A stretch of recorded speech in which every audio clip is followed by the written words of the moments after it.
So why am I talking about the Shroud of Turin? So like many of you, I heard a lot of different things about the Shroud of Turin. How was it probably a medieval forgery? And so Pope Francis opened up the Shroud of Turin in 2015. And so I had been praying, because I work in the ER, and I noticed over the last 10 years that I started seeing more and more children in my ER with suicide attempts, with anxiety disorders, with depression, with drug abuse. And I kept saying to myself, why is that? Why? We have all this material wealth, we have this great entertainment, we have all these modern advances, and yet we're seeing an increase number of youth that are very upset. Now, in the last decade, the suicide rate of our youth has increased 100%.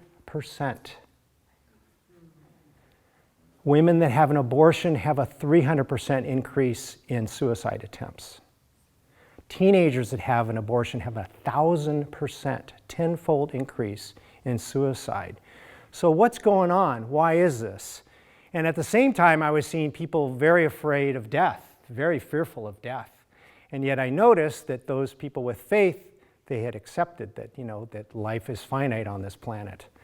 So I started praying to God and said, please, I want to get in front of it, because by the time they're in my ER, they've already done the suicide attempt. They've already gotten hooked on drugs. And so as you know, it's much harder to cure versus prevent.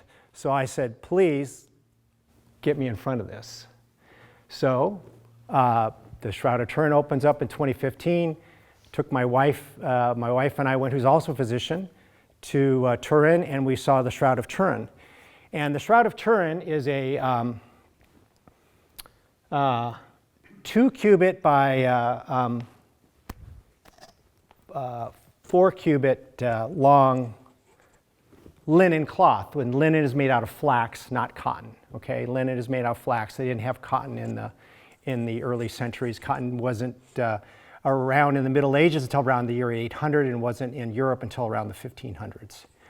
And so I see this in front of me, because when you go on your shroud, you're about this far from the shroud in this protected, hermetically sealed. Well, again, I'm an ER physician. I see lots of traumatized people. And so what struck me is, why is there an image of a crucified man in front of me that has scourge marks and nail marks and Roman lance marks, as described in the Bible, on a non-photographic piece of material? Why is that? And so that led me to do my own research, because again, what we got, believe it or not, from the Catholic Church and from this Catholic tour company was, well, we don't know, it's maybe a medieval forgery. And once you're there, being in front of it versus on an image, way different. I said, oh, no, there's more to this story. So we're going to get into the more to the story.